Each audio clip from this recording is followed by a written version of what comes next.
Монголын үндсэн хуулийн цэцгийн 2025 оны 7 дугаар дүгнэлтийн талаарх товч танилцуулгыг та бүхэнд хийе. За Монголын үндсэн хуулийн цэцгийн 2025 оны 7 дугаар дүгнэлт. Байнгын хорооны эрхэм гишүүдээ эрүүгийн хэрэг хянан шийдвэрлэх тухай хуулийн 14-ийн 1-р зүйлийн 3 дахь хэсгийн холбогдох заалт, 14-ийн 10-р зүйлийн 11, 12 дахь хэсэг Монгол Улсын үндсэн хуулийн 16-р зүйлийн 13, 14 дахь заалт, 19-р зүйлийн 1 дахь хэсгийг зөрчсөн эсэх маргааныг Улсын их хурлын цэц 2025 оны 6-р сарын 13-ны өдрийн дунд судлын хуралдаанаараа хянан хилцсэн бөгөөд уг маргаанд Улсын их хурлын гишүүн сайн зориг Монгол Улсын их хурлаас итгэмжлэгдсэн төлөөлөгчөөр томилогдсон цэцгийн дунд судлын хуралдаанд хариу тайлбар гаргаж оролцсон болно. Монгол Улсын үндсэн хуулийн цэцгийн дунд судлын хуралдааныг үндсэн хуулийн цэцгийн дарга Баясгалан даргалж, үндсэн хуулийн цэцгийн гишүүн Гангабаатар, Мөнх сайхан, Цолон, Батрагчаа нар болон мэдээлэл гаргагч нарын бүрэлдэхүүнтэй хуралдсан болно.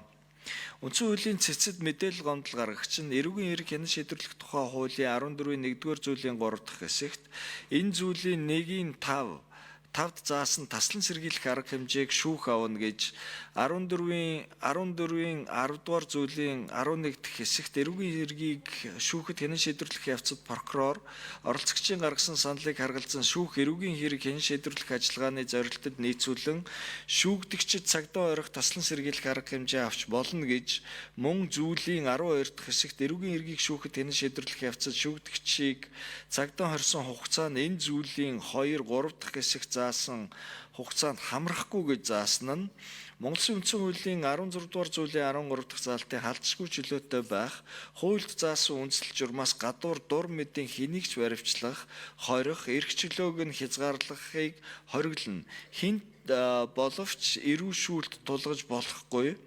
14 дахь заалтанд шудраг шүүхээр шүүлгэж шүүхийн шийдвэрийг давж заалтах эрхтэй. Гин буруутай нь хуулийн дагуу шүүхээр нотлогдох хүртэл хэнийг ч гэмт хэрэг үйлдсэн гин буруутай тооцож үйл болно. 19-р зүйлийн 1 дахь хэсэг төрөөс хүний эрх хэрэгчлөөг хангахуйц хууль зүйн баталгааг бүрдүүлэх үүргийг иргэнийхээ өмнө хариуцна гэж заасныг зөрчиж байна.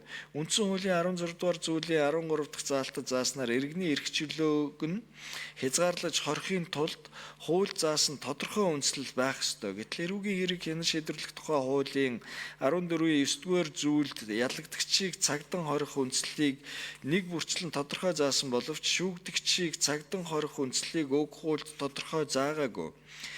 Хорих арга хэмжээ ял шийтгэл нь тэр дундаа хаалттай хорих нь Монгол улсад төдийгүй олон улсад хамгийн хатуу ял арга хэмжээнд хамаардаг. Хүнийг хорих эрхийг ялангуяа шүүхээс гин буруу нэцлэн тогтоогдоогүй байгаа иргэнийг хорих эрхийг шүүхэд олгодог энэ хууль нь ойлгомжтой тодорхой үндсэлтэй байх ёстой.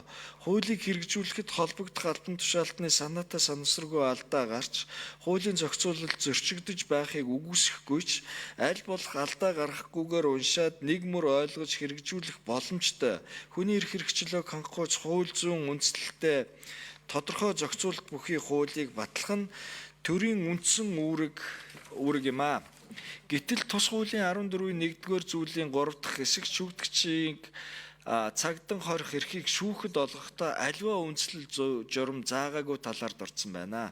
Монголын их хурлын итгэмжлэлсэн төлөөлөгчийн үндсэн хуулийн цэцгийн дунд судлын хуралдаанд хүргүүлсэн тайлбарт эрүүгийн хэрэг хянан шийдвэрлэх тухай хуулийн 14-ийн 10 дугаар зүйлд ялагдагчийг цагдаа орох таслан сэргийлэх арга хэмжээ авах талаар зохицуулсан бөгөөд шүүхийн шатанд хэрэгэ шийдвэрлүүлэхээр хүлээж байгаа шүүгдэгчийн хувьд цагдаа орох таслан сэргийлэх арга хэмжээ хэрэглэх процесс хуулчлахдаа шүүгдэгчид цагдаа хорих таслан сэргийлэх арга хэмжээ авах эсхийг прокурор оролцогчийн гаргасан саналыг харгалзан шүүхийн хилцүүлгийн үндсэн дээр шийдвэрлэхээр заасан.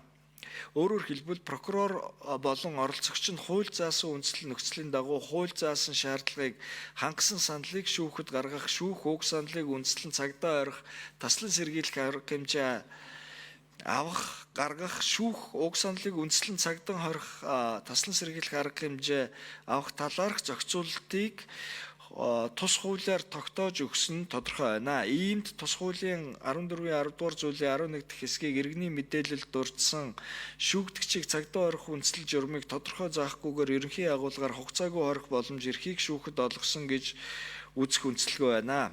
Эрүүгийн эрх хэн шийдвэрлэх тухай хуулийн 33-ийн 1-р зүйл зааснаар анхан шатны шүүхийн шүүгч нь прокуророос шүүхэд шилжүүлсэн хэргийг хүлээж авснаас хойш 15 хоногийн дотор ялагдагчийг шүүхэд шилжүүлэх хэсэг асуудлыг шийдвэрлэх. Мөн 32-ийн 2-р зүйлд зааснаар ялагдагчийг шүүхэд шилжүүлэх шийдвэр гарснаас хойш 14 хоногийн дотор хэргийг шүүх хуралдаанаар хилцүүлж эхлэх үүрэгтэй бөгөөд дээрх зохицуулалтын хүрээнд шүүгдэгчид авсан цагдаа хорих таслан сэргийлэх арга хэмжээний нийт хугацааг тодорхойлохоор байна.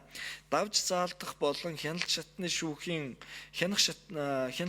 шүүхийн хувьд тус хуулийн 39-ийн 2-р зүйлийн 2 дахь хэсэг 40-ийн 3-р зүйлийн 1 дахь хэсэг заасны дагуу хэргийг хүлээж авснаас хойш 30 хоногийн дотор хянан шийдвэрлэхээр хуульчилсан бөгөөд мөн хуулийн 36-гийн 11-р зүйлд шүүгдэгчийг цагаатгсан ял эдлэхээс чөлөөлсөн ял оногдуулахгүйгээр тэнцсэн эсвэл түүнд хорхоос өөр төрлийн ял оногдуулсан хэргийг хэрэгсэхгүй болгосон бол цагдаа хоригдож байгаа шүүгдэгчийг суллахаар заасан тул шүүхийн шийтгэх тогтоол хуулийн хүчин төгөлдөр болтол цагдаа орох арга хэмжээ авагдсан шүүгдэгчийн хувьд дээрх хэрэг шинэ шийдвэрлэх ажиллагааны хүрээнд түүний цагдаа орох хугацаа тоологдохоор байх бөгөөд хэргийн эдрийн төвөгтэй байдлаас шалтгаалan шүүхэд хэрэг хэн шийдвэрлэх ажиллагааны хугацаа сунгах журмыг тус хуулийн 33-ийн 1-р зүйлийн 2,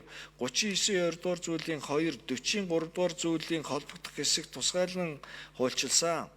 Түүнчлэн шижигтэн ялагдагчийн баривчлах цагдаа хорих шийдвэрийг биелүүлэх тухай хуулийн 2-р зүйлийн 2-ын 1 дахь хэсэгт баривчлах цагдаа хорих шийдвэрийг биелүүлэх тухай хууль тогтоомж нь Монгол Улсын үндсэн хууль эрүүгийн хэрэг хянан шийдвэрлэх тухай хууль энэ хууль тэдгээртээ нийцүүлэн гаргасан хууль тогтоомжийн бусад актаас бүрдэнэ. 14-р зүйлийн 1 дахь хэсэгт хоригдох этгээдийг эрүүгийн хэрэг хянан шийдвэрлэх тухай хууль заасан үндслэл журмын дагуу эрх бүхий албан тушаалтнаас гаргасан шийдвэр заасан хугацаагаар 20, 44-р зүйлийн 44-ийн 2 дахь хэсэгт хорих байрны дарга нь хоригдсон этгээдийн хууль заасан хорих хугацаа дуусах болсон тухай 24 цагаас доошгүй хугацааны өмнө хорих шийдвэр гаргасан албан тушаалтанд болон харьяалах прокурорд бичгээр мэдгдэх үүрэгтэй.